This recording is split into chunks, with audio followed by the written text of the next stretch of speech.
Cougar Sports Saturday. It's complete. Another touchdown! Cougar Sports Saturday. A presentation of KSL Sports. Left wing for three. He got it again! BYU Sports Talk by Cougar fans for Cougar fans. Here are your hosts, Mitch Harper and Matt Baiamonte. On Utah's legacy home of the Cougars. KSL News Radio, 102.7 FM and 1160 AM. Welcome back to Cougar Sports Saturday here on your legacy home of the Cougars, KSL News Radio. Happy game day to all of you. We will be breaking down BYU basketball's big win last night over San Diego State a little bit later in the program. We're talking Cougar football. We're going inside Cougar football this week with BYU defensive end Tyler Batty, and it's sponsored by Economic Partners. And here's my conversation with BYU's captain and star defensive end. West Virginia, when you looked at the film and sized up that game, was it as bad as you thought it was, as it felt maybe in the moment? I mean, what was just your vantage point of what went wrong in Morgantown? Yeah, honestly, it did feel just as bad. It was a really tough game. You know, I think from the get-go, we were just kind of reeling, and we just stayed on our heels, you know. I think we had some momentum, cut short a couple times that could have helped us and maybe recover a little bit. But from the get-go, you know, when we turn on the film and watch it right, it's just comes down to the little things, right? Guys, you know, missing assignments, missing tackles. Props to West Virginia. You know, I think they did a really good job preparing, right? And it showed. They came out. Yeah, they're a good team.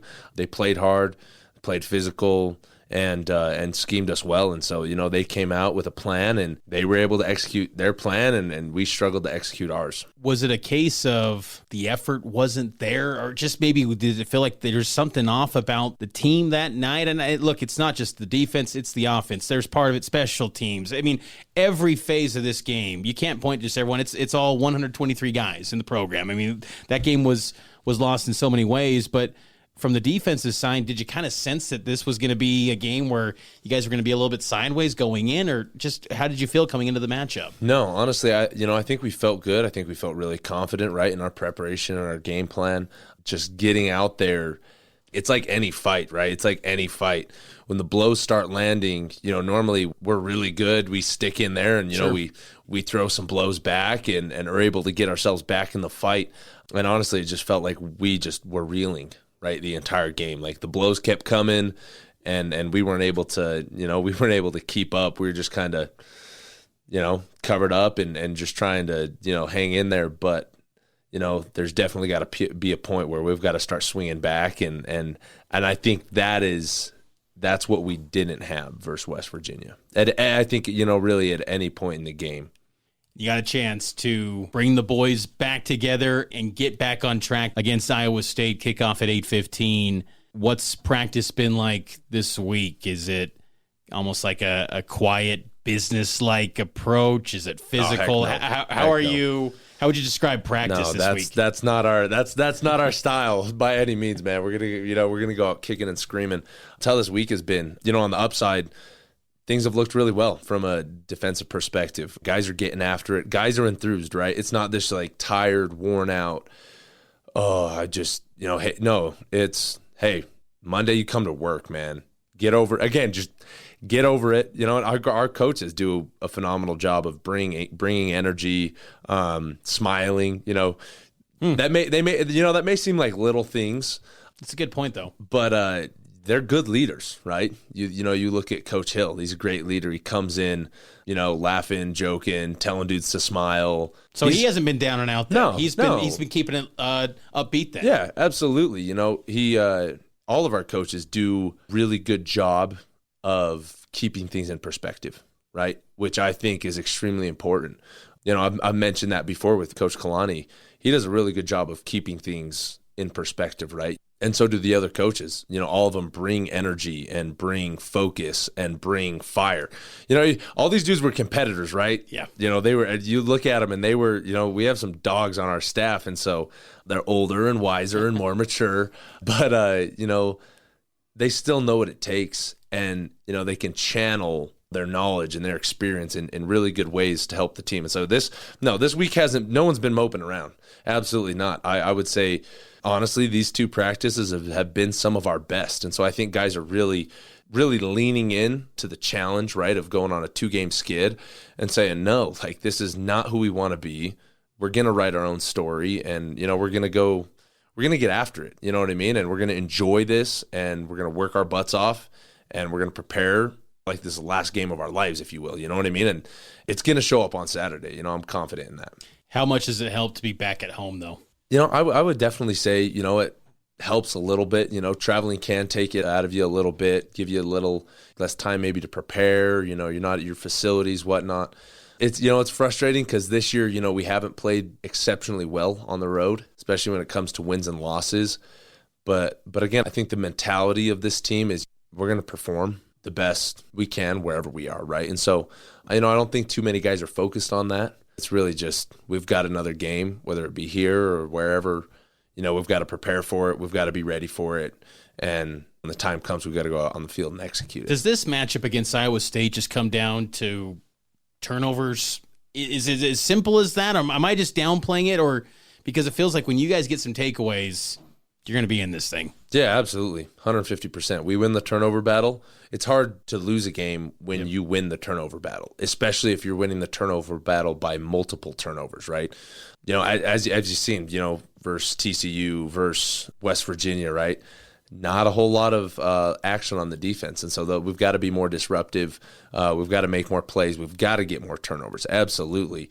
That's our job as a defense. I would absolutely say that's a big part of this week's game. Do you feel like, despite the performance at West Virginia, that this defense as a whole, with the new scheme, new staff, and all the new personnel, you guys have made a lot of progress since last year, where there were some lows last year? Do you feel like it's on an upward trend, or is it? Absolutely. I would totally agree with that. And where do you feel like the biggest progress has taken place in your vantage point, being someone that's a leader and in the trenches? Consistency. Yeah. And I know that's a weird thing to say after a game like Virginia, but that's exactly what we're learning to do, is we're learning to perform at a high level consistently, right? We're learning what it takes to, go week in and week out with, Big 12 opponents. And I'm glad you bring that up, though, because I think you're right. Some listeners might say, well, how did last week happen? But it's been fun this year talking to you, because there's been games where the defense is having guys making plays and they're stars and they're making game-changing moments. That just wasn't happening as much. Maybe the previous scheme didn't call for it as much. You experienced it. But, yeah, I do think progress has taken place. Maybe just a little bit of a step back against West Virginia, sure, but it does seem like this group has the ability to rise up and get back on track this week. Yeah, totally. I would totally agree. Again, we've got good dudes, and again, I think we've progressively just gotten better as the season goes on, and we plan to do that. No, we're not easing up with 3 games to go, right? We're getting better this week. I know we've gotten better, right? I've been at the practices. I've watched the film from our practices, and I see it happen, and I see dudes putting the work in. And how kind of maddening can that be sometimes, where you feel like practice has been good, and then the game it's a 180 from what you saw in practice? Has that happened in weeks throughout your career, whether it's this year or whatever part in your career? Yeah, absolutely. It does happen, right? You think you're having a good week of practice. You feel like you're putting in the work, your routine, right? Most of the preparation, for the guys is routine. You do the same thing every week because you want to be at your best. And, you're always looking for opportunities to do extra and prepare extra. And you're always looking for that edge, right?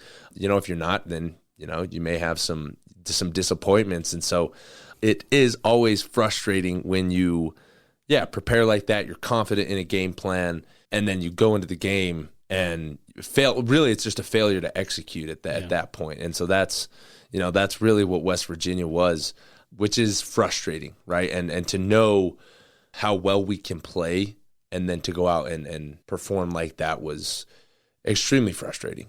What stands out to you about Iowa State's offense? They've got some really good pieces. They've got a really good offense. I think their quarterback, for being he's younger. I think he plays really well, right? I think he's I think he's smart. I I think he takes care of the ball. I think he delivers the ball well. I think they've got a good O-line. I think they got a good running back. I mean, we're talking. That's exactly what I was about to say. We're talking about another Big 12 team. I think we have maybe the most competitive conference. If I'm being honest, if you look at it, because there's no team. If UCF is considered maybe the worst team, or Cincinnati, you guys went up against Cincinnati. You've seen UCF in years past, previous BYU teams, but UCF on any given day could hang with Oklahoma. I mean, there's no Purdue, there's no Northwestern in this league where it's all 14 teams can bring it on a given day. Yeah, 150%. You look at the games, Houston almost upsetting Texas, right? Yeah. Like that, the upsets that we have had, the very, very close calls, you gotta bring your A game every week. Yeah, week in, week out. And so I would just say that Iowa's, they're gonna come to play, man. Without a doubt, they're gonna come to play. Good stuff from defensive end Tyler Batty. He's on Mitch Harper's podcast, Cougar Tracks, every single week for a longer conversation. Go check that out anywhere you get podcast feeds. We'll take the break here. More BYU football as we get ready for the Cyclones and the Cougars. We'll discuss that game on the other side. Good stuff, Mitch, with Tyler Batty. As always, a longer version of the interview is found on the Cougar Tracks podcast feed, and I love listening to those interviews every single week. You guys got into some major food discussions this week on Cougar Tracks. We did. I found out, I asked him because we were talking about pregame meals and just Cougar Tales. Yeah, Cougar Tales, that's what it was. Yes, Cougar Tales. And then it piqued my interest. I'm like, who's the player that just mows through food? And for the longtime Cougar fan out there, do you remember a guy named Brian Lunchroom Sanders? Do you remember him? No, I don't. This guy could just plow through food. It was amazing. How do you know this? It was the Gary Croton years. His nickname was Lunchroom, and he was just massive. And I always just thought, wow, he is the guy that could just mow through food. And so I wanted to know in this year's team, who's the guy that can put it down? And Batty said Caden Haas, and that kind of surprised me because he doesn't look like the type that naturally is just big, But, Nisa Mahe, he said, was another one. And I've seen Nisa throw down some Whataburger in Texas. That guy can mow through it. And Whataburger's burgers are not small. I feel proud to say I know about Whataburger. That means I'm a true Big 12 medium member now. I know about Whataburger.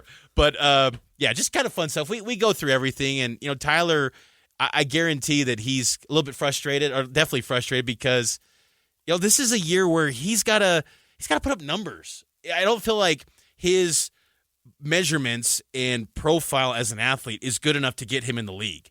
You look at someone like a Caleb Etienne.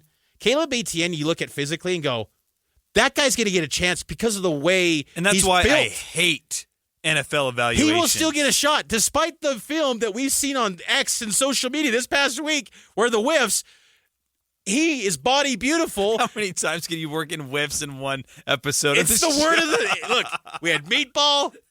I got another meatball reference in this season. Whiff. Look, wasn't there some recruit in basketball where it was alleged that BYU whiffed on? It's like, no, they didn't whiff. You got Brooks Barr. And then tonight they'll be trying to run the ball on Caleb Bacon. Yes. I love the Big 12. All these food references. It's fantastic. I miss bacon on the Cougar tail. We need to get Hans Olsen in here. Seriously? He'd love this conversation. Look, this is a total side note, but at Kansas, we were just watching the Kansas game. Hans Olsen, we talk about food.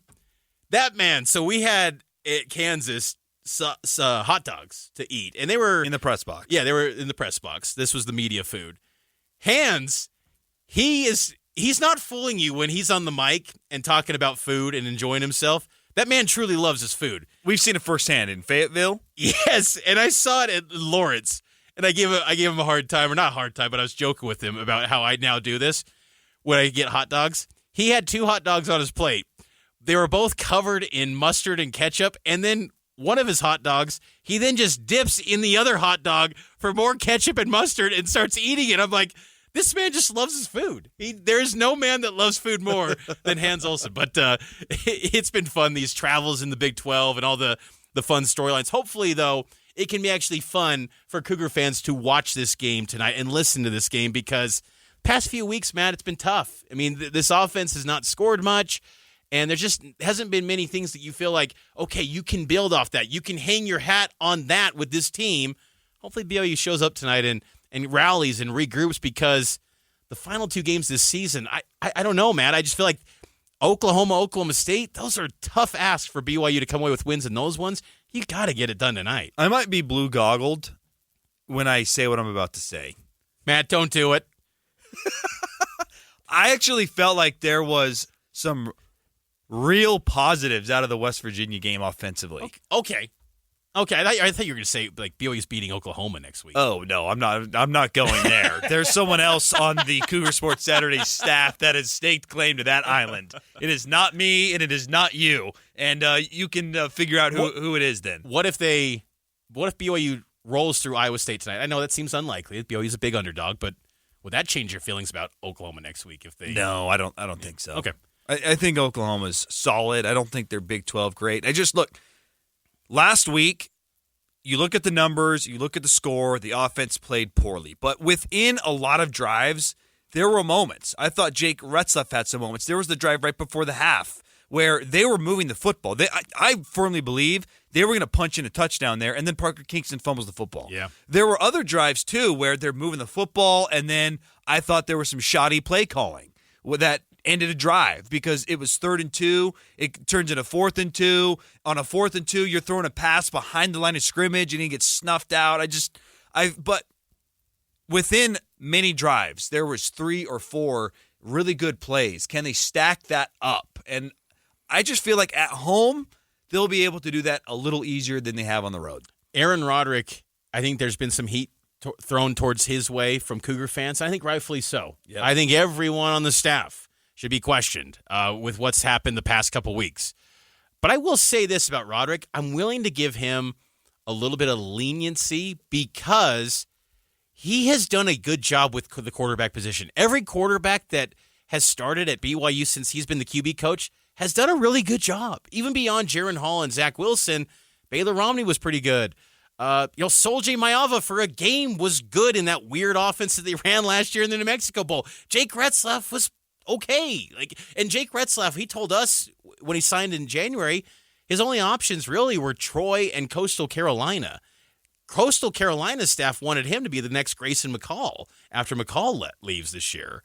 So I just think I think Roderick has a good eye for quarterback evaluations. Yeah. Now Slovis, I think Slovis, when he was healthy, he showed well against Kansas in a one-dimensional offense, but I think it's maybe a case of he kind of is who he is. Yeah. And that BYU had to take that risk because they had no one else. They had to go with Slovis, but Roderick's done a nice job developing quarterbacks. This will be a big step tonight with Retzlaff. Huge step tonight. We'll take the break. News, traffic, and weather coming your way, and then the return of the top 5 on the other side. It's been a long time. We'll do it next. It's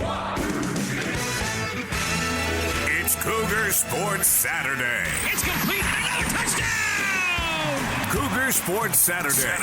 A presentation of KSL Sports. Left wing for 3. He got it again! BYU Sports Talk by Cougar fans for Cougar fans. Here are your hosts, Mitch Harper and Matt Baiamonte. On Utah's legacy home of the Cougars. KSL News Radio, 102.7 FM and 1160 AM. Hope all of you are having a fantastic Saturday afternoon. We got to cherish these college football Saturdays.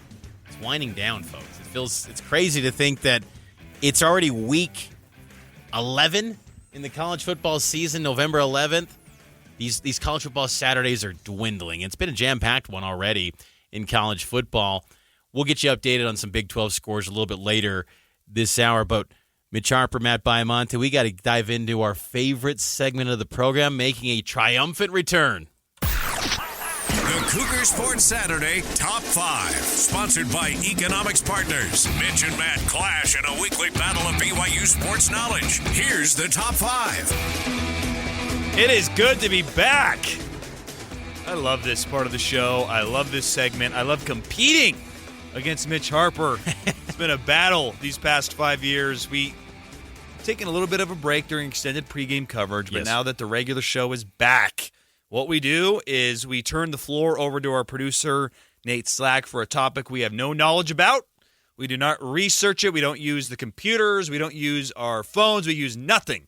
And we try to get the first 3 guesses correct on what is sometimes a factually based list. Sometimes it is a preference-based list. And Nate, what is the list today? Well, after 63 days, 7 weeks, 8 games, the top 5 is back. Woo! And last week, BYU fell to West Virginia, but BYU had won 8 consecutive November games before losing last week. So since Kalani took over, BYU's only lost 6 games in the month of November. So setting West Virginia aside, you guys have to name the other 5 games that BYU's lost under Kalani in November. Okay. Great. And it's been a little while, but Mitch won the last one back on September 9th, and he's also going to be starting out today. Okay. So just the year and the opponent. 2018 Utah. 2018 Utah, that was a frustrating game. BYU lost 35-27 after being up 27-7. Yeah, they were. The thing is I think Utah got a pick 6. Yep. And you're like, they're going to come back. And then BYU answered. And you thought, okay, BYU's in it to win it with Zach Wilson's true freshman, but couldn't finish the job. I do disagree, though, that was not what was it? I think it was Tom Holmoe who said it was the high point of the season to be up 21-0. I was like, that's Wisconsin. That's not what you should say. But that was a tough loss for BYU. Yeah. Dang, that's been 5 years ago already, too. Wow. Yeah, crazy. I can't believe it's been that long, and that was a horrible loss. All right, let's go with, I can't remember if this was late October or early November. I think it was November, but I'm not entirely sure. Let's go with 2018 against Northern Illinois. That was October. That was the last week of October. So close. 2017 UMass. 2017 UMass. BYU dropped it 16-10. That was a senior day. That was as low can get. Even I know that 2017 team was bad, but you just thought, man, you lost to UMass in Provo. I hate even talking about that game. That was just, that was so bad. And to think that BYU had to take senior blankets after that L. Yikes. Oh, my goodness. Gosh, that was so bad. I mean, is that the worst loss in the era?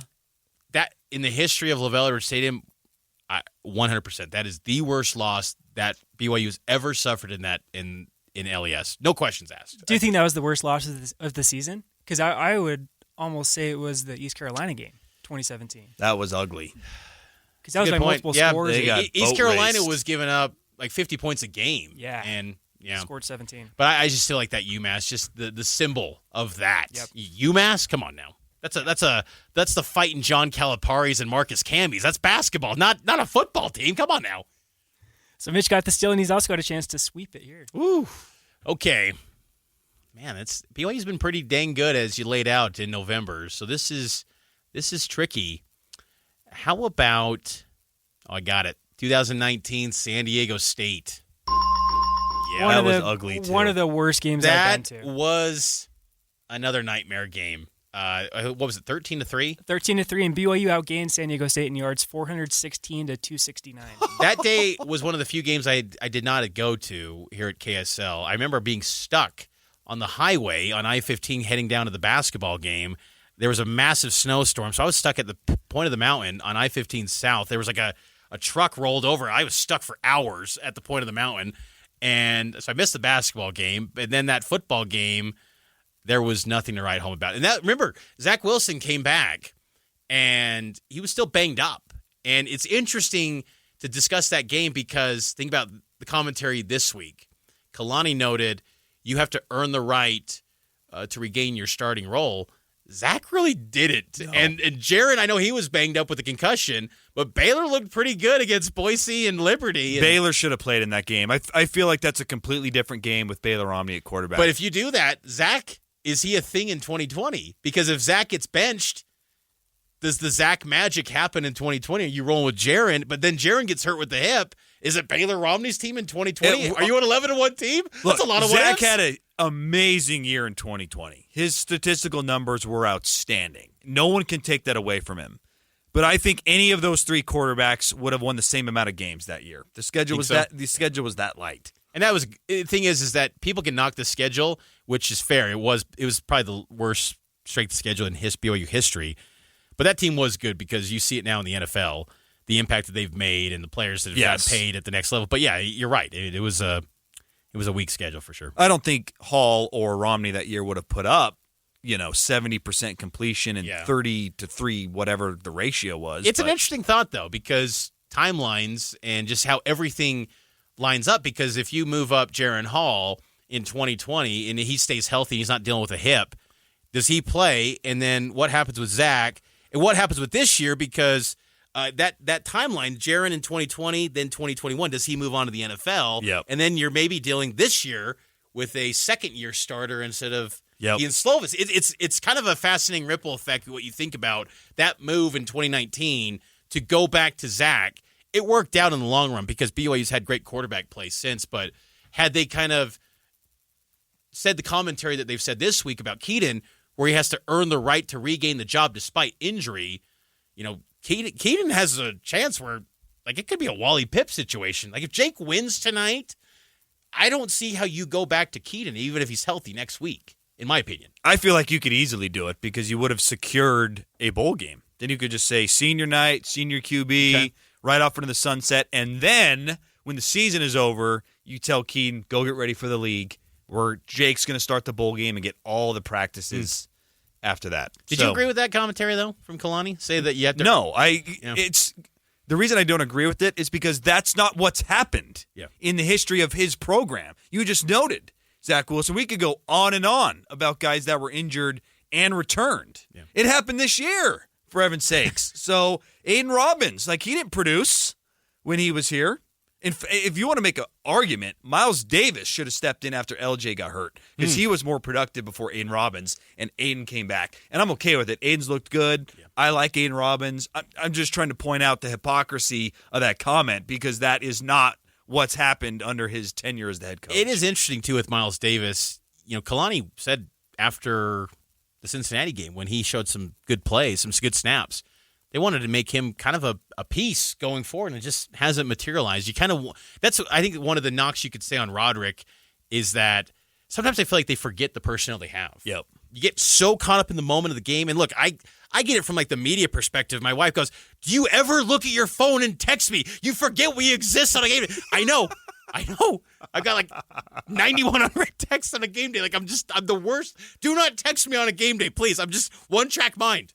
But sometimes I think that happens with the coach where they forget the personnel they've got. I think they've got more options than they think. So I think that's a good point about Miles Davis. A clean sweep. Nate, I ran through that thing, man. There's two left, though. There's two left. I think I have one of them. Yeah, what do you think? 2017 Fresno State. Oh, yeah. Yep, 2013. That was a weird game because that was one I felt actually good where they were turning a corner. Tanner Mangan was looking good, and then he got hurt. Yep. He tore his Achilles in that game, right? That's how bad that season was when you go into Fresno and you're a 13-point underdog. You go, what?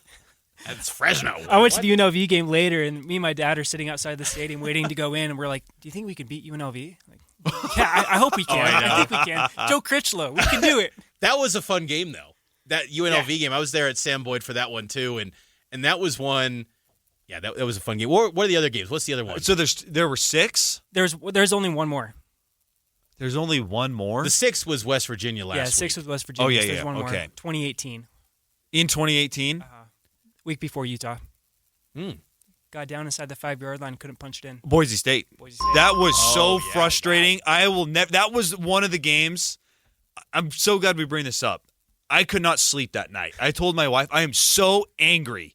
Because at that time, I felt like there was 2 trains of thought on Zach. There was your train of thought. He's unbelievable. He's the future. Me and Andre Ware, man, we were all in. And then there was mine, which was, there's flashes, but why are we anointing this dude? There's a lot of up and down. And I'm like, how do you take a sack? You just have to throw the football. Even if it's picked, that's better than taking a sack. I was so mad. And at the end of that game, that was frustrating. You take that sack for 2020 glory. That's why, long term.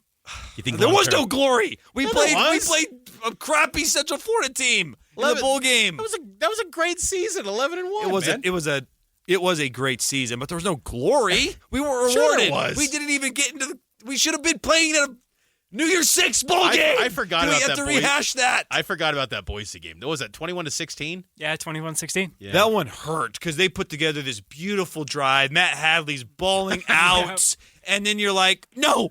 And then there's the Fessy and Zach having a long chat. I was so mad. How about a BYU Boise State bowl game?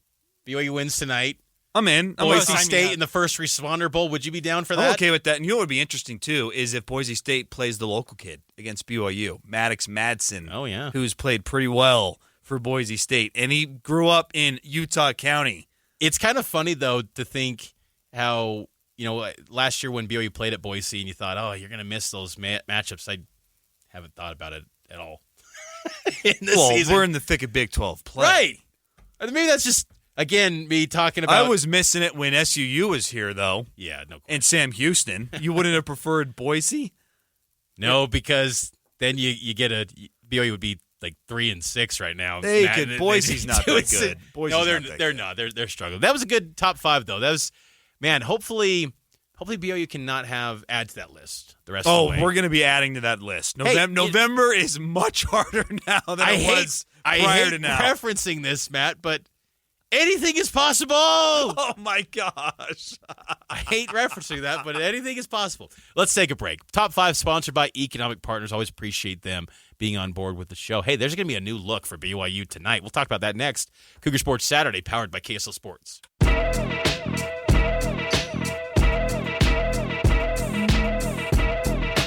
Congrats to you. Top 5, a sweep. Nate thought we were going to struggle with that, and you just ripped it off. Could you have gotten all 5? I think I would have missed the Fresno game.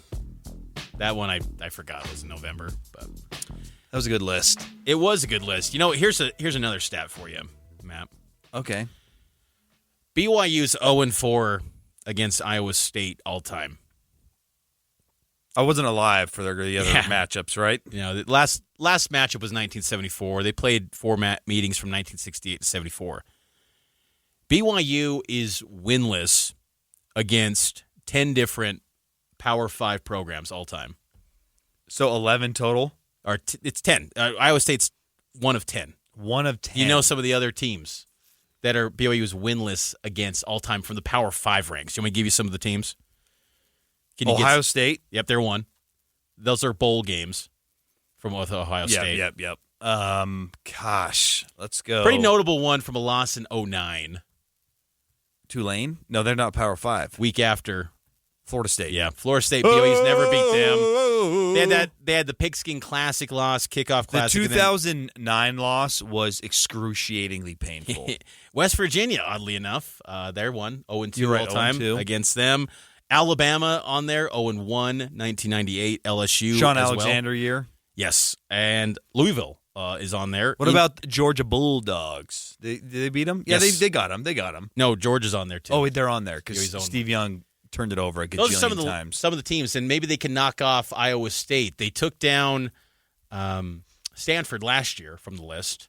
Maybe they can do that this year. Do you believe that this is the last good opportunity to get to a bowl game tonight? I do. Because I feel like Oklahoma State is just playing at such a high level right now, and that's on the road. So BYU is a completely different team on the road, so I'm not confident in that one. Oklahoma, the Sooners since the Red River game have looked beatable. They struggled against UCF, and then they've had 2 consecutive losses. Really intrigued to see what they do tonight against West Virginia. I think that's a game where BYU could maybe hang, but I don't think BYU offensively can keep up with them. Like, Oklahoma's going to score 28 at least, and that's on the low end. I think most likely they're going to score probably 40, 35-40. So I don't think BYU's got the offense to hang with them. So this is the best chance tonight, in my opinion, and they're going to do it in new blackout threads. I love these uniforms. I don't know why there's a hatred amongst the fan base for these black uniforms. I love the helmet. I love the speckles of Royal in the helmet. Look, I like last year's helmet too. Mm-hmm. So I love the blackout game. I'm kind of getting the vibe that this is a once a year thing which I'm all for. Once a year, black it out. I am curious to see if they paint the end zones black. Because they've done that before, and it didn't pan out very well. Would you like to see the black end zones with this look? I would. I would like to see that. The royal blue painted end zones has been fun to see. I think some people have criticized the paint jobs in the end zone. I like the effort. E for effort, right? Well, did someone want to tell the team maybe don't walk through the end zone on the way from the bus to the locker room? That is true. They do that every week.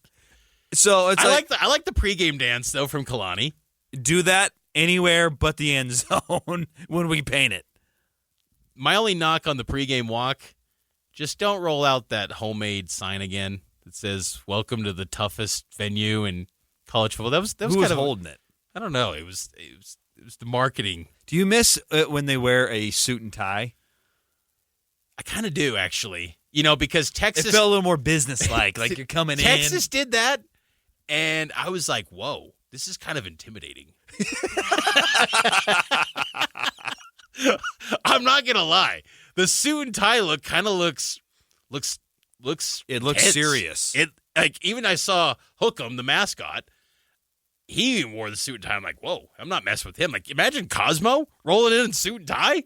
I'd be frightened. Like, be aware. Like, that man, when he rips off his shirt and shows off the six-pack, is quite the sight. Cosmo in a suit and tie? Husbands, be warned. Going into LES, Cosmo's going to steal your lady tonight. Where would you rank this blackout combo versus other ones? Is this your favorite one? I think so, because I didn't like the Oregon State one back in 2012. That helmet was a disaster, and that game was bad. The fighting Cody Vazes of Oregon State. I like the royal blue stretch Y, but I think this is a good look. I'm all for new, anything, trying it on. Like, I like the Sailor Coug helmet last year with the gradient black and royal blue last season. Just try it. Yep. Why not? Players like it. I'm all for it. It's good content for us. I enjoy content, so I'm in the content business. So please give me more content. Yep. I'm fine with that. All right, let's take the break. And for BYU fans who maybe care, the Washington Huskies 7-0 over the team right up the street. Ooh. Future Big 12, Big 10. We'll take the break back into this.